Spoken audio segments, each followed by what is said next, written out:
All right. So now let us talk about India and it's neighbourhood. ये आपका एक keyword है syllabus का। अगर आप GS2 का सिलेबस देखेंगे तो उसमें ये India and it's neighbourhood mentioned है। यू कैन बी श्योर 10 या 15 नंबर का क्वेश्चन आएगा मिनिमम। इस डॉक्यूमेंट को अगर आप कर लेंगे you can get a maximum score. इसको इस तरीके से बनाया गया। अब देख लेते हैं, थोड़ा सा इंट्रोडक्शन देखते हैं, उसके बाद स्पेसिफिक कंट्रीज को टैकल कर। सो हमारा जो नेबरहुड है, it's a very unique neighbourhood. Okay, हम बोलते हैं ना इंडियन सब कॉन्टिनेंट। सो इंडियन सब continent, is it only a geographical term? क्या हम सिर्फ मॉनसून शेयर करते हैं, हिमालय शेयर करते हैं, ऐसी बात है क्या? ओशन शेयर करते हैं? The answer is no. It is not strictly a geographical term, rather it is also a cultural term, क्योंकि हमारा कल्चर भी सिमिलर है ना। It is also, you can say in अ वे कि हमारा ज्योग्राफी तो सिमिलर है ही, और क्या सिमिलर है हमारा? क्या हमारा लैंग्वेज सेम है? Similarity in language, although although exactly same नहीं है, लेकिन सेम फैमिली से आता है कि नहीं? तो इंडियन सब कॉन्टिनेंट में who is the natural leader? The natural leader is obviously India. Initially, in the 50s and the 60s, Pakistan used to be the competing leader because Pakistan was a big country. After 1971, Pakistan ceased to be a contender. It became perennial challenger. मतलब क्या होता है इसका? मतलब इसका ये होता है कि पहले हम इंडिया और पाकिस्तान एक दूसरे को चैलेंज करते थे for hegemony in South Asia. But after India's military action in 1971, Pakistan ceases to be a challenger and it इसका स्टेटस डिग्रेड हो गया, डाउनग्रेड हो गया, and it became a perennial challenger, मतलब हमेशा के लिए वो चैलेंजर हो गया। वाइल इंडिया बिकेम द बेताज बादशाह, आप ऐसे कह सकते। लेकिन after India became the undisputed leader, उसके साथ एक प्रॉब्लम आई। प्रॉब्लम क्या थी? The big brother accusation. Now who is a big brother? हम कहते हैं ना, अगर आपका कोई बड़ा भाई हो, या आप अगर बड़ा भाई हैं किसी के, या आप किसी के बड़ी बहन है, तो आपके छोटे भाई आपको बोलते होंगे ना कि आप मेरे पे रौब जमाते हो, है ना। आप ही को सब चीज मिलता है, पापा आप ही को सब चीज करते हैं, you are the golden child, something like. तो ये जो चीज है, दिस थिंग, ये इंडिया का एक्यूजेशन स्टार्ट हो गया फॉर द सेम रीजन कि देर इज नो चैलेंजर। अब चैलेंजर का मतलब क्या है कि पाकिस्तान जो है उसका तो स्टेटस नीचे चला गया, India became the de facto leader. तो एक्यूजेशन तो आएगा ही that you India is someone जो धौंस जमाता है बिकॉज ऑफ इट्स साइज। हम कुछ भी करें, हो सकता है हमने प्यार से नेपाल को बोल दिया डोंट डू दिस, जैसे आप अपने छोटे बहन को या भाई को कहते हो ना कि इस तरफ मत खेलो या वैसे मत करो, तो उसको क्या लगता है मेरे पे ये रौब जमा रहा है, this person he is trying to put his views on me. तो उसके वजह से इंडिया के जो इंटेंशंस हैं by default they are being misconstrued, they are being not taken in the right spirit, and we have to live with that. हमको जो है उसके साथ जीना पड़ेगा, हम क्या कर सकते हैं, है ना। सो इंडिया का जो फॉरेन पॉलिसी है, it has been shaped by its unique geographical position. अगर आप देखेंगे तो नॉर्थ में we have a nuclear power, we have a, अगर आप यहां देखोगे हमेशा से प्रॉब्लम में ये रहता है, नीचे में देखोगे तो वाटरवेज है। वाटरवेज में इंपॉर्टेंट क्या है? यहां से 80% of the Asian oil shipping यहां से जाता है ना। सो उसके चलते हमारा जो यूनिक ज्योग्राफी है, that shapes our foreign policy. हमारा जो इमीडिएट नेबरहुड है वो हमेशा से एक बड़ा चैलेंज रहा है हमारा, for the reason I told you, the big brother syndrome. Atal Bihari Vajpayee ने एक बहुत बढ़िया बात कही थी, you may alternate your friends but you cannot change your neighbors, and this is something that you can write in your mains examination, and this is a very true fact. This is an enduring reality. क्या ऐसा है कल को हम चाहते तो France से कट्टी करके यूएस से दोस्ती कर सकते हैं, फिर यूएस से कट्टी करके कनाडा से दोस्ती कर सकते हैं? हो सकता है ना। लेकिन कल को उठ के बोल सकते हो क्या पाकिस्तान मेरे साइड से हट जाओ और फ्रांस तुम आ जाओ पाकिस्तान की जगह? That can not be there. So you may alternate your friends. This is an excellent quote. You may alternate your friends, but you cannot change your neighbors. And this is how you can write in your mains examination. This document is with you. You can practice in your answer as well. Okay. So, task क्या है India के foreign policy का?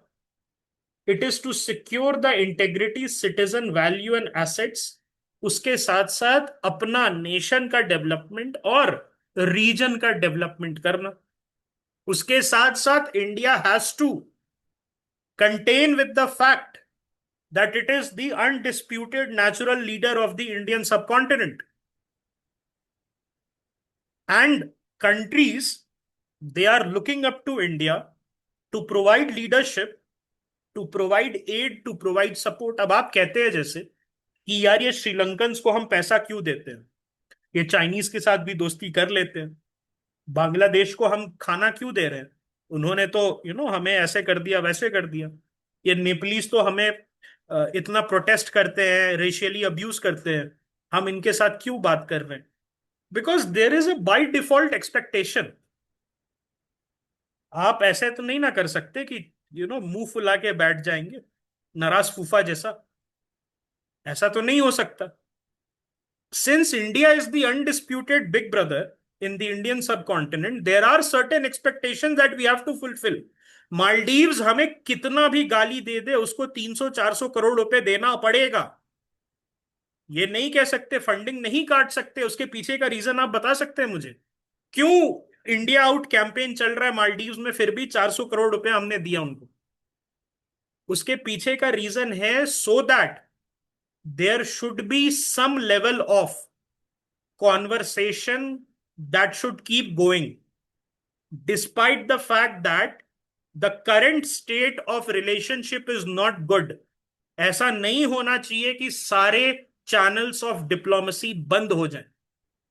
Because channels of diplomacy एक बार बंद हो जाते हैं, so what happens is that उनको खोलने के लिए बहुत मशक्कत करनी पड़ती है. Vacuum is vacuum, absolutely it is filled by an adversary. लेकिन हम कितना भी गुस्से में हैं, कितना भी हम पे गाली गलौज कर रहा है मालदीव, नेपाल, भूटान, कोई भी हो, Bangladesh, some level of interaction has to be kept on going. Twitter पे बोलना बहुत आसान है, कि ये है क्यों नहीं है. लेकिन अगर आप देखेंगे diplomacy how it is conducted, so उसमें एक छोटा सा जो है ना दरवाजा खुला रहना चाहिए. दैट इज वाई इस साल हमने मालदीव्स को 400 करोड़ रुपए दे दिए. काट के दिया, पहले 800 देते थे, इस साल 400 दिया, लेकिन दिया. Okay. It does not lead to pacifist diplomacy. मैंने जैसे बताया ना, काट के दिया. सो 800 से जीरो नहीं किया, लेकिन 400 कर दिया. आपने क्या किया? आपने डबल कर दिया. बोला इंडिगो को जाके, जेट एयरवेज को, spice jet, what ever is flying, कि मालदीव्स के टिकट्स महंगे कर दो, श्रीलंका के सस्ते कर दो, मालदीव्स ज्यादा उछल रहा है. आपने सामने से कुछ नहीं, किसी को गाली नहीं दी, लेकिन पीछे से चूटी काट ली थोड़ी सी. अब क्या हुआ? जितने भी ट्रैवलर्स हैं जो मालदीव्स जाते, वो श्रीलंका जा रहे. मालदीवियंस को समझ में आ गया. लेकिन अगर आप वही गाली गलौज करना शुरू कर देंगे, आप जीरो कर देंगे पैसा, वहां से एम्बेसडर को बुला लेंगे, ये वो, विम्स एंड फैंसीज पे नहीं चलता diplomacy. And that is something that people sitting in the South Block in New Delhi understands. And that is why बहुत इट्स अ इंडियन डिप्लोमेसी है ना, it's like an elephant. Okay, elephant जो baby होता है ना, उसका जैसे एलिफेंट का बेबी होता है उस तरीके से वो रहता है, बहुत समय लगता है उसको निकलने में. पढ़ा है ना आपने, gestation period is the largest of an elephant baby. and that is what India's foreign policy is.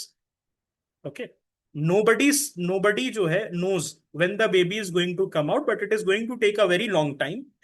But when the baby comes out, it is very majestic. सो अगर आप देखते हैं कोई डिप्लोमेटिक विन होता है, so decades of efforts, back channel diplomacy, people to people connection, high level visits, all these things have to be kept on going. Okay okay? उसके पीछे का एक एग्जांपल मैं मालदीव्स के से दूंगा आपको।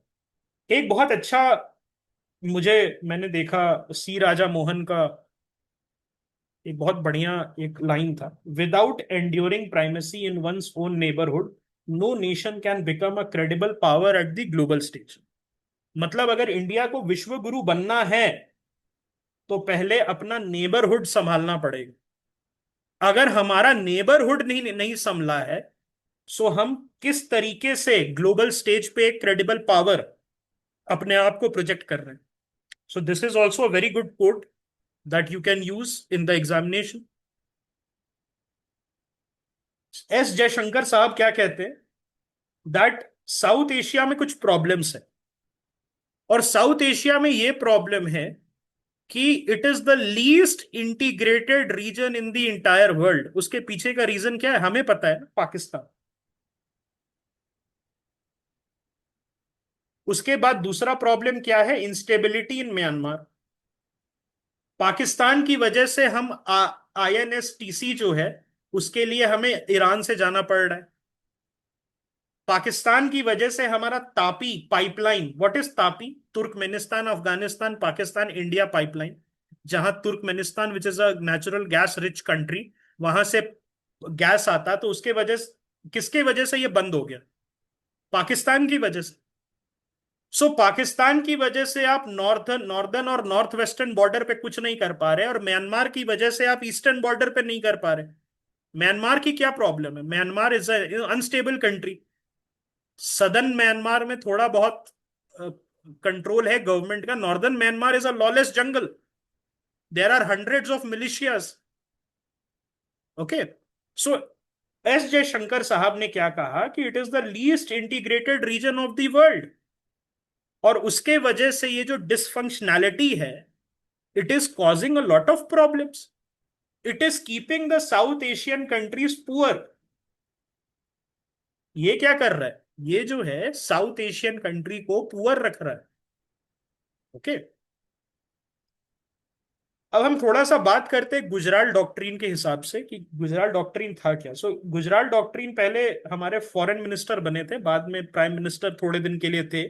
Very very disastrous tenure, and perhaps I think he was the worst prime minister after Morarji Desai. ये जो हमारे गुजराल साहब थे, इनका कारनामा मैं आपको बताऊंगा थोड़ी देर के लिए। सो उनके जो डॉक्ट्रिन था, Gujral doctrine on foreign policy, उसके 5 कोर प्रिंसिपल थे। उन्होंने कहा कि बांग्लादेश, भूटान, मालदीव्स, नेपाल, श्रीलंका, ये जो 5 कंट्रीज हैं, इनके साथ इंडिया को रेसिप्रोसिटी नहीं मांगना चाहिए। मतलब India should not ask these countries, these 5 countries, these 5 small countries, okay, they should not ask for anything in return. जैसे बड़ा भाई होता है ना, बड़ा भाई क्या करता है, आपको अपना चॉकलेट दे देता है, आपको हर चीज दे देता है, आपको अपना वो साइकिल आपको अपना दे देता है ना। तो उस तरीके से इंडिया को भी करना चाहिए। इंडिया को without anything asking in return इन सारे कंट्रीज, छोटी छोटी कंट्रीज को दे देना चाहिए। No South Asian country should allow its territory to be used against the interest of another country in the region. This is a fair point, this is not. No country should interfere in the internal affairs of another. This is fine. All South Asian countries must respect each other's territorial integrity. This is fine. All disputes should be settled through peaceful bilateral negotiation. This is fine. लेकिन क्या इससे थोड़ा Nehruvian idealism की बदबू आ रही है? Does it reek of Nehruvian idealism? It is reeking to me. यहां तक बदबू आ रही है, स्क्रीन फाड़ के बदबू आ रही है। आपको लगता है कि क्या पाकिस्तान का जो डीप स्टेट है, which is made up of the ISI and the army, वो इन सब रूल्स को मानेगा? इन सब रूल्स को तो नहीं मानेगा। प्रॉब्लम वही थी फिर, जो हमने कचड़ा सिक्सटीज में फिफ्टीज में रायता फैलाया था नेहरूवियन पॉलिसीज के अंडर, वही रायता और कचड़ा हमने गुजराल साहब के समय किया। Now the problem is not this, problem is कि गुजराल साहब जो हैं पाकिस्तानी प्राइम मिनिस्टर से मिलते हैं और दोनों कहते हैं कि हम आईएसआई और रॉ का जो नेटवर्क है एक दूसरे के कंट्री में, उसको हम डिस्ट्रॉय कर देंगे। And do you know what happened next? Which country followed through and which country said उल्लू बनाया बड़ा मजा आया? Obviously, us, the perpetual donkeys, the perpetual jokers of the South Asia, हमने रॉ का 20-25 ईयर्स में जितने भी रॉ के एसेट्स थे, including barber shops near cantonments, rickshaw वाला नियर आर्मी हेडक्वार्टर्स, इस टाइप के हमारे एसेट्स थे, उनको रॉ आई के गुजराल ने उनका जो जितना भी इंफॉर्मेशन है वो पाकिस्तानियों को पहुंचा दिया। पाकिस्तानियों ने मिल के पकड़ पकड़ के मारा हमारे एसेट्स को। और आपको लगता है आईएसआई ने खत्म किया होगा? नहीं किया। तो हम जो है ना perpetual donkey's of South Asia, हमने अपने रॉ के एसेट को फिर मार दिया। एक बार मुरारजी देसाई के समय मारा, एक बार फिर अपने समय मार दिया। This was a disaster beyond measures. So Gujral doctrine अगर आपसे कभी पूछा जाए in the interview stage that was it a success, so what you can say it on paper it was, on paper it looked fantastic, but on ground it was a disaster beyond measures because it put India in great jeopardy. Raw को Toothless बना दिया। Okay, so that is the thing. Obviously, to dominate a region you need some level of interference because soft power flows from hard power, my friend. Soft power जो है वो हमेशा hard power से ही flow करता है। Okay, उसके बाद मैंने एक और बात कही थी 2014 में, एक मोमेंटस शिफ्ट आया था and that was Narendra Modi ji prime minister बने थे। तो उनका पॉलिसी क्या था? उसको कहते हैं नेबरहुड फर्स्ट। उनका कहना था अमेरिका वगैरह बाद में जाएंगे, we will go to the world later on, we will first sort out our backyard. इसीलिए अगर आपने देखा होगा, so in 2014 all the SAARC country leaders they were invited. Yes और नो? इफ यू रिमेंबर, बहुत पुरानी बात हो गई, अब तो 11 साल हो गए, but all the SAARC including the Pakistani prime minister Nawaz Sharif was the prime minister at that time, he was invited and Modi ji said कि हम जो है इंडिया पहले अपना नेबरहुड सॉर्ट करेगा। Bhutan was chosen as the first destination of Modi ji to go. उसके बाद बांग्लादेश ये गए थे। तो ऐसा नहीं था कि हमारे तरफ से कोशिश नहीं की गई, हमने बहुत कोशिश की। ऑब्वियसली आज के डेट में अगर आप देखेंगे तो भूटान छोड़ के किसी भी कंट्री के साथ हमारे रिलेशंस आइडियल नहीं बचे। थोड़ा श्रीलंका के साथ ठीक ठाक है, बाकी कोई भी ऐसा कंट्री नहीं है जिसके साथ आप रिलेशंस को ठीक मानेंगे। सो एक तरीके से आप देखोगे तो रिलेशंस में कम ज्यादा हमेशा रहा। नाउ पहले क्या होता था, when Pakistan was a challenger, so other countries they used to use Pakistan as a आप काउंटर वेट कह सकते हो। मतलब अगर इंडिया हमें नहीं भाव दे रहा है तो हम पाकिस्तान की तरफ चले जाएंगे, because Pakistan and India we are challenging for the crown of South Asia. 71 में इनको तो हमने खत्म कर दिया as a challenger and we became the बेताज बादशाह। लेकिन अब नया पेपर वेट, सॉरी नया काउंटर वेट कौन है? नॉट पेपर, काउंटर वेट कौन है? It is the China factor. अब नया जो प्रॉब्लम क्रिएट कर रहा है हमारे लिए, पाकिस्तान तो नहीं बचा, पाकिस्तान का मास्टर हमारे लिए प्रॉब्लम क्रिएट कर रहा है, that is the China factor. And China factor is present in each and every country. कोई ऐसा कंट्री का आप नाम बता दो इंडिया के नेबरहुड में जहां चाइना ओवर एक्टिव नहीं है। Every country, each and every country is under the clutches of China. It is each and every country is using China as a counterweight, even the all-weather friend called Bhutan. Although Bhutan के साथ हमारी understanding है कि वो China के साथ नहीं, India से गाइडेंस लेके अपनी फॉरेन पॉलिसी यूज करेगा, लेकिन भूटान भी जो है कभी कभार हमारी चूटी काट लेता है। नेपाल तो काटते रहता है, पाकिस्तान तो as you know it's a it's a slave of China, है ना। बांग्लादेश आज के डेट में वो भी चाइनीज वसाल की तरह का बिहेव कर रहा है। श्रीलंका में चाइनीज सबमरीन्स आ रहे हैं। Maldives is a for all intents and purposes a Chinese colony, है कि नहीं। म्यांमार में the Chinese are also very active. Bhutan में भी अब कंसेंसस बन रहा है, especially among the young Bhutanese, that अब हमें इंडिया के शैडो से थोड़ा सा बाहर निकलना होगा। Okay, so all these things are there that you need to understand. Neighbourhood first policy जो मोदी जी का है, उसके चार की एस्पेक्ट है। The first is granting political and diplomatic priority to our immediate neighbours. हम पहले अपने नेबर्स को प्रायोरिटी देंगे, फिर वर्ल्ड को प्रायोरिटी देंगे। Then providing essential requirement to neighbours as needed. जैसे मालदीव्स में पानी की क्राइसिस है, तो मालदीव्स को पानी पहुंचाना। बांग्लादेश में साइक्लोन आ गया, उनको हेल्प करना। भूटान में एलपीजी का क्राइसिस है। सो आपको एक चीज पता होनी चाहिए दैट भूटनीज जो इलेक्शंस होते हैं प्राइम मिनिस्टर के, उसमें सबसे बड़ा पॉइंट पता है क्या होता है। जैसे दो आदमी एक दूसरे से लड़ रहे हैं, two people are standing against each other, so they promise कि मैं सबसे ज्यादा सब्सिडी दिलवाऊंगा इंडिया से एलपीजी के लिए, because obviously Bhutan is a landlock country. LPG की जरूरत पड़ती है, ठंड कंट्री है। तो एक बोलता है, एक लीडर बोलता है कि मैं 1500 रुपए की सब्सिडी दिलवाऊंगा, दूसरा बोलता है मैं 2000 की सब्सिडी दिलवाऊंगा, और उसी पे पूरा इलेक्शन तय हो जाता है। That this is not joking, this has actually been the one of the biggest talking point कि कौन सा लीडर इंडिया से ज्यादा सब्सिडी ले सकता है। इस चीज में अगर आप देखोगे तो नेबरहुड फर्स्ट पॉलिसी यही कहता है कि हम लोग एसेंशियल रिक्वायरमेंट्स फुलफिल करेंगे।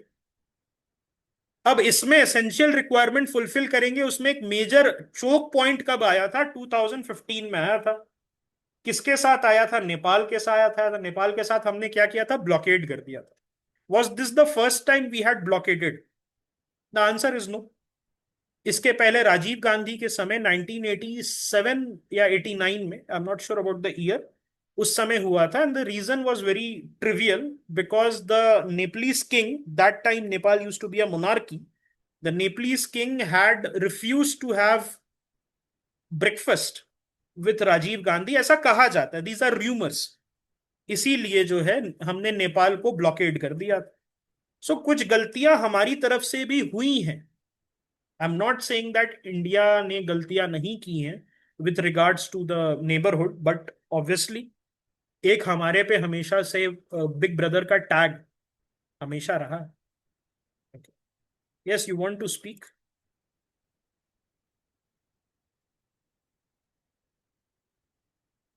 ओके।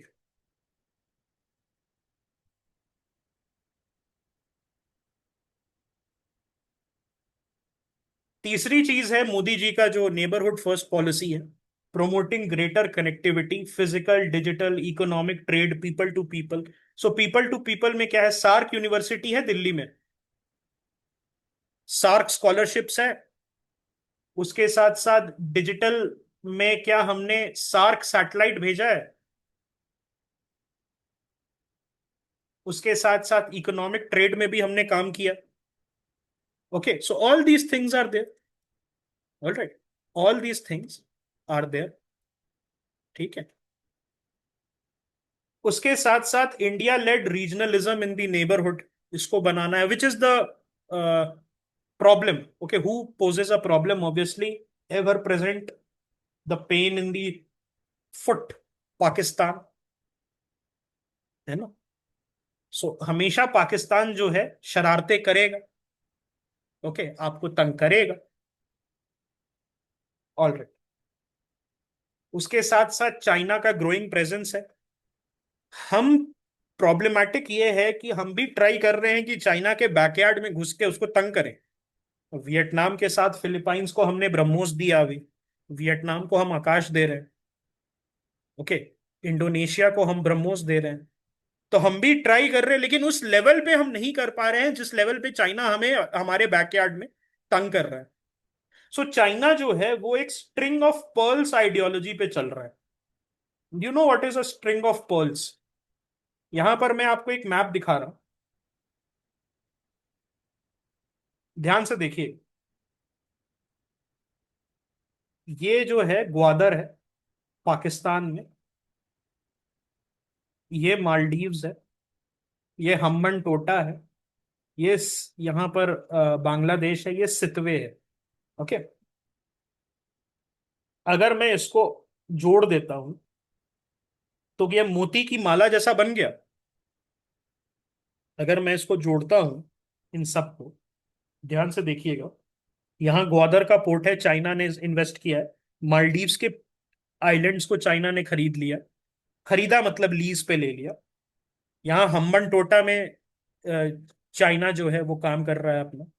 और यहाँ पर सितवे करके पोर्ट है, और ये चिटगोंग का पोर्ट वगैरह जो बांग्लादेश में है। तो ये हमें घेरने की कोशिश कर रहा है, स्ट्रिंग ऑफ पर्ल्स, मोती की माला।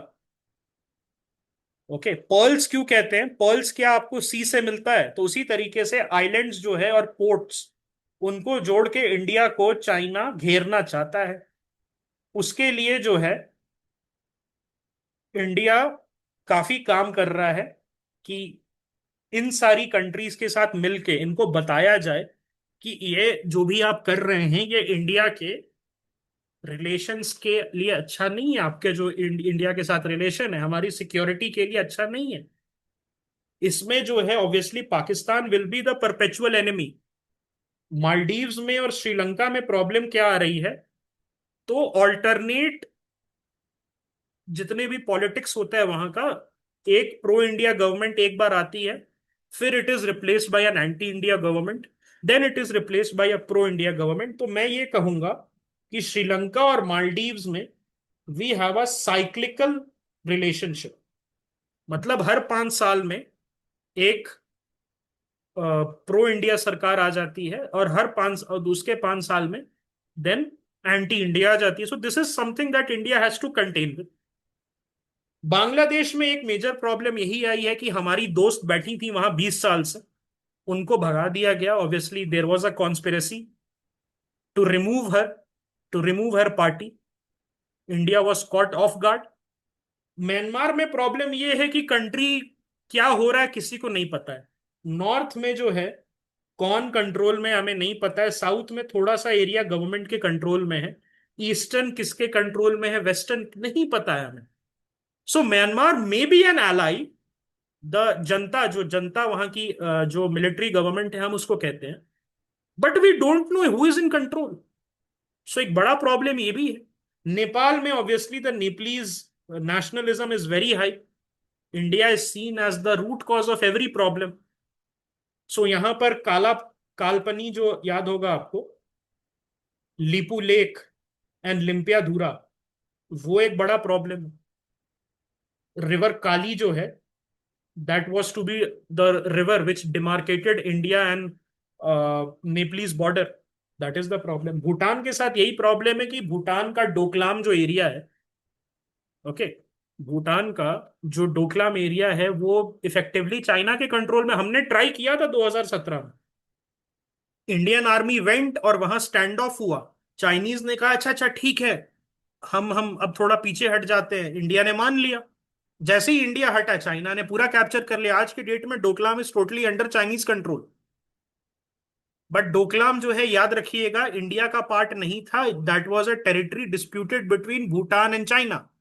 India since it guarantees the security of Bhutan, Indian army went और उसने तंबू गाड़ दिए थे डोकलाम में। लेकिन प्रॉब्लम क्या हुई? देयर वॉज अ फिटीग, क्योंकि हम बहुत दिन से वहां पर तंबू गाड़ के बैठे हुए थे। तो चाइनीज ने हमें बेवकूफ बनाया, जो हमेशा बनाते हैं, कि ठीक है we are ready to negotiate, हम पीछे हट जाते हैं जहां से हम लोग आए थे। तो इंडियन आर्मी हट गई। उसके बाद थोड़े दिन के बाद धीरे धीरे करके जो है चाइनीज आके ले गया। देर वॉज अ फेटीक, ओके, क्योंकि हम परपेचुअली तो वहां नहीं बैठ सकते ना, it was not our territory first of all, एक लिमिट तक ही हम जा सकते। तो ये चीज है। उसके बाद भूटान में भी there are concerns obviously, Bhutanese nationalism is growing. अब भूटान जो है, to prove to India this point कि we can also be independent, it is pandering to its own enemy. एक होता है ना, किसी को दिखाने के लिए तुम अपना ही हाथ काट रहे हो। Although India is giving everything, लेकिन फिर भी देर इज सम अनइजीनेस। आज के डेट में कोई एक ऐसी कंट्री नहीं है भूटान को छोड़ के जिसको हम कह सके कि हाँ रिलेशंस ठीक है। The good thing with Bhutan is that the king and the prime minister, जो वहां के किंग हैं जिग्मे खेसार नामग्याल वांगचुक, और हमारे जो प्राइम मिनिस्टर मोदी हैं, they have a very good relationship, personal relationship. और personal relationship in diplomacy is a very big thing. Okay, बाकी कोई भी कंट्री ऐसी नहीं है इंडिया के नेबरहुड में जिससे हम लोग कुछ बात कर सकें। इसके पहले भूटान और बांग्लादेश हुआ करता था, शेख हसीना जी थी, अच्छा रिलेशन था उनके साथ हमारा। अब हसीना जी को भी obviously she was pro India, लेकिन उनको भी दिखाना था, तो वो भी थोड़ा सा चाइना के साथ रोमांस उनका चलता रहता था। कभी कभार चाइना से कुछ वेपन्स खरीद लिए, थोड़ा सा बात कर ली। मालदीव्स के साथ और श्रीलंका के साथ मैंने आपको बताया था कि हमारा साइक्लिकल चलता है, 5 साल अच्छे रिलेशन रहते हैं, फिर कोई एंटी इंडिया आ जाता है। सो देर इज अ मोहम्मद यामीन करके बंदा है, he is a good fellow. Okay, he is a good good fellow. I think there is, हाँ, मोहम्मद सोली है, and I think there is Mohamed Nasheed is there, is a very good fellow. Okay, इसके बाद जो अभी जो प्राइम मिनिस्टर है Mohamed Muizzu, he is a very very fanatic, is an anti India fanatic, लेकिन उसको भी औकात समझ में आ रही है बिकॉज उसके कंट्री का जो पैसा है वो खत्म हुए जा रहा है, and the tourism is on the decline, it's a tourist dependent country. So that is problem, that is why जो मोदी जी को जिसने गाली दिया था मिनिस्टर ने, उसको सस्पेंड किया गया। जो मालदीवियन मिनिस्टर थी, कुछ कोई नाम था उनका, female minister, she was suspended by the Maldivian government, because उनको भी पता है विदाउट इंडियन टूरिस्ट ये चीज होगी। तो असेसमेंट क्या है आप, ये जो मैंने आपको एक ब्रीफ ओवरव्यू दिया उसमें असेसमेंट क्या है, that it's a difficult neighbourhood to be in, it's not a bed of roses. European Union हम नहीं है, south ASEAN, south east Asia नहीं है, सेंट्रल एशिया नहीं है। सेंट्रल एशिया में भी चलो बहुत प्रॉब्लम स्टार्ट हो गई, but it is perhaps one of the most difficult neighbourhoods to be in. India, मैं कह सकता हूँ, it's a shining example amongst laggards, क्योंकि सारी कंट्रीज इंडिया के सराउंडिंग सफर कर रही हैं।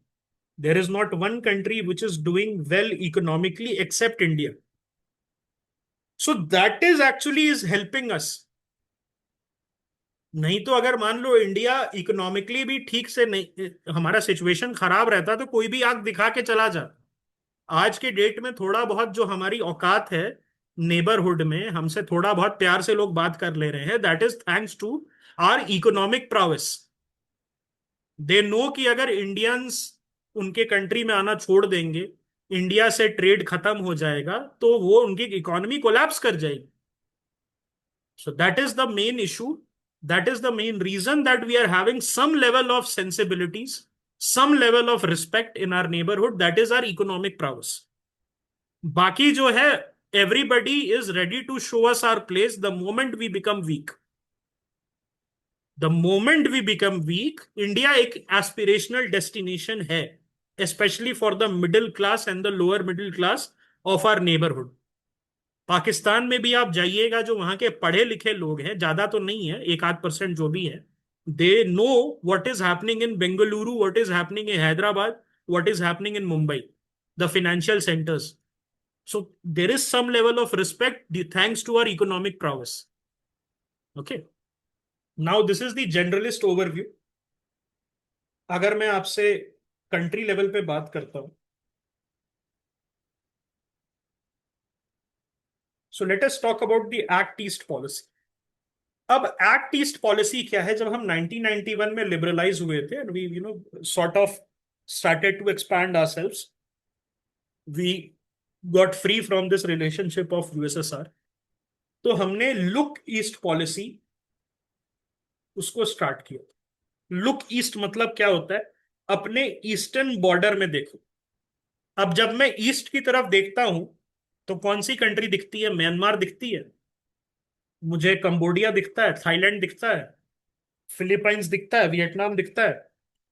अब लुक ईस्ट स्टार्ट क्यों हुआ था? Because it was felt that for the past 40 years, that was in 1990, क्योंकि उस समय हमें अप्रोक्सीमेटली 30-35 साल हुए थे इंडिपेंडेंट हुए। It was felt that for the past 30-35 years, we had been obsessed with our western neighbor and we had ignored our eastern neighborhood.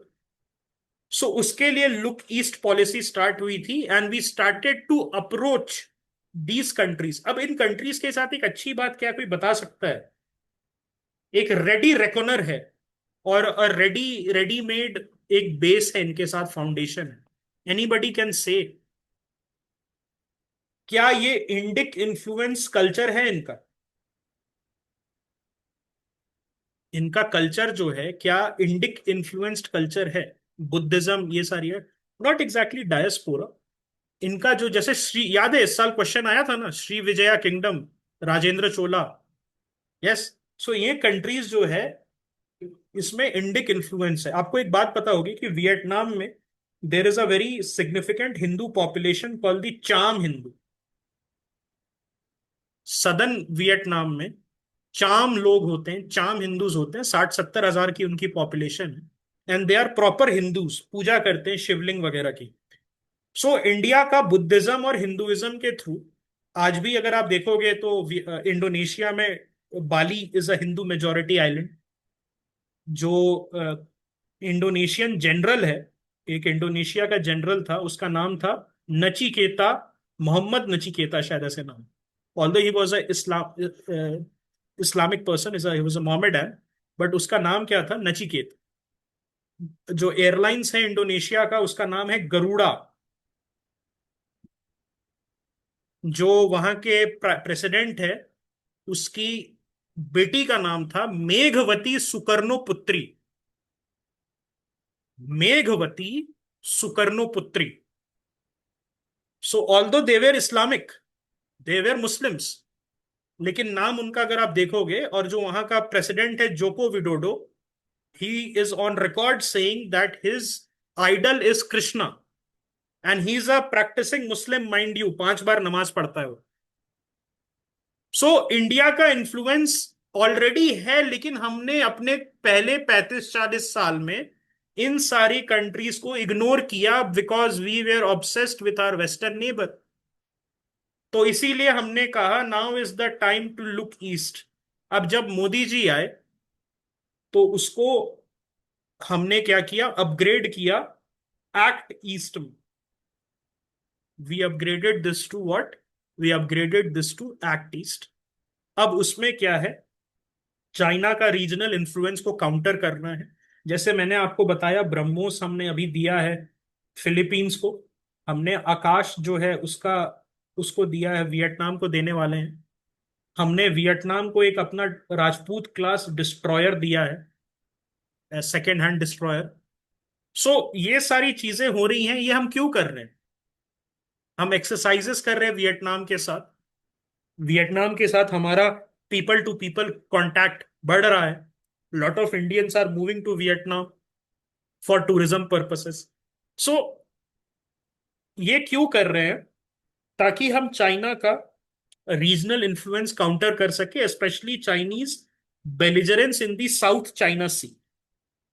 अब China का भी एक यूजलेस, एक आप अगर देखोगे तो यूजलेस बिहेवियर क्या है, that it could have dominated the South China Sea. Can you tell me why?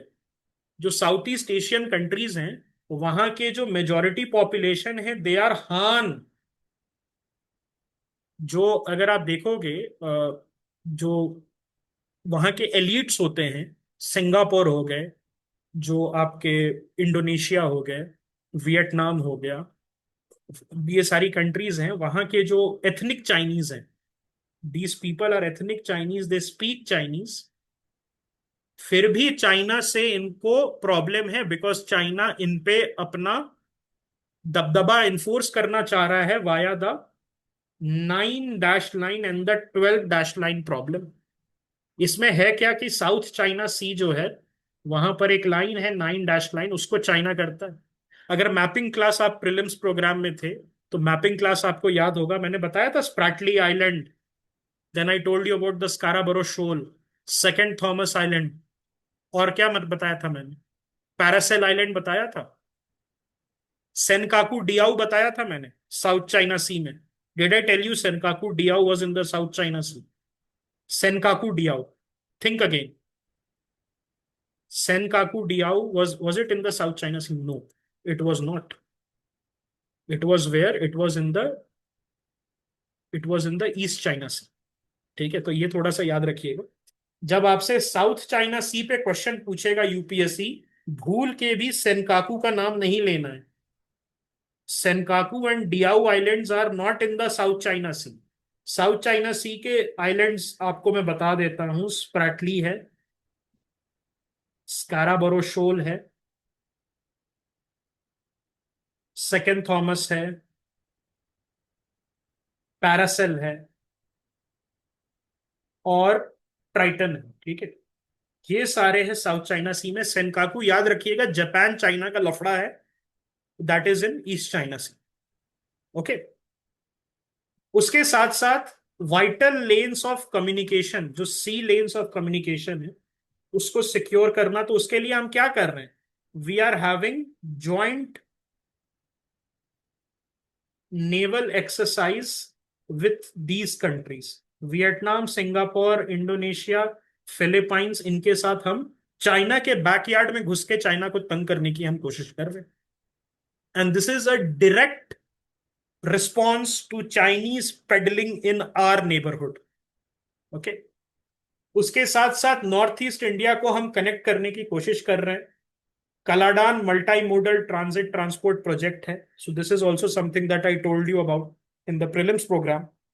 उसके साथ साथ India, Myanmar, Thailand trilateral highway. I think this question came in 2023 prelims as well, if I am not wrong. Varanasi to Kunming via Myanmar जो है, ये हम करना चाहते हैं। उसके बाद बांग्लादेश के साथ जो है, वहां से भी हम we are doing a lot of projects, although Bangladesh वाला अब सिचुएशन चेंज हो चुका है। शेख हसीना थी तब हमने काफी सारे प्रोजेक्ट्स किए थे उनके साथ। ओके, सो काफी हर्डल्स है, there are lot of hurdles. Myanmar में स्ट्राइफ चल रहा है, हमें नहीं पता है who is in charge. Bangladesh में सिचुएशन पूरा चेंज हो गया। So despite these hurdles, India's act east policy is going strong, especially with countries like Vietnam, Indonesia, Singapore. Okay, Malaysia is a pain point. Malaysia has been consistently been a Pakistan supporter, but Malaysia जो है वो भी, उसके साथ भी हमारा relation is average. I will not say it is above average और below average, but average है। एक बुढ़ा था जिसका नाम था Mahathir Mohamad, is a very Pakistani प्रेमी, इमरान खान का फैन था ये, and he's 97 I think now, so he's not creating problems. But till the time this person Mahathir Mohamad was there, he was creating a lot of havoc in the Malaysian Indian relations. आज के date में ठीक ठाक है, but obviously Malaysia has been a traditionally a Pakistan supporter. Malaysia का कोई pain point है क्या? हम मलेशिया को, जैसे होता है ना कि एक पॉइंट होता है जिसको दबा देते हैं तो मलेशिया की चीख निकल जाती है। Can anybody tell me what is the pain point of Malaysia? India जब भी वो पॉइंट दबाता है तो उसको उसकी चीख निकल जाती है। The pain point is palm oil. The pain point of Malaysia is palm oil. जब भी हम कहते हैं कि पाम ऑयल नहीं खरीदेंगे, मलेशिया वापस से सुधर जाता है, because Malaysia, I think approximately 70-80% of its export is palm oil, because palm जो है it grows on the Borneo islands, and Borneo islands was obviously shared between Indonesia and Malaysia, and Malaysia का जो है एक main export है। Okay, सो act east policy जो है उसमें एस जयशंकर साहब ने क्या कहा कि this is a time for us to draw neighbours in, extend the neighbourhood. So ये हमारा इमीडिएट नेबरहुड नहीं है ईस्ट एशिया, हमारा क्या है, extended neighbourhood. What is it? It is our extended neighbor. Okay. And we have to expand the traditional constituencies of our support. हमें जो है बात करना है दूसरे कंट्री से, लाइक माइंडेड कंट्री से बात करनी। Okay. And act east policy जो है हमारी, जो मोदी जी के अंडर में है, वो दूसरी पॉलिसी जो नेबरहुड फर्स्ट पॉलिसी है, उसके साथ जब कंबाइन हम कर देंगे, सो हमारा जो इमीडिएट नेबरहुड का फॉरेन पॉलिसी है उसको एक्सटेंडेड नेबरहुड के फॉरेन पॉलिसी से कंबाइन करके हम लोग अपना सपोर्ट बेस बढ़ा सकते। Okay, so this is your basics are complete. अब हम जो है हर कंट्री को एक एक करके ले सकते हैं, एक और क्लास लगेगा, that will be it. Okay.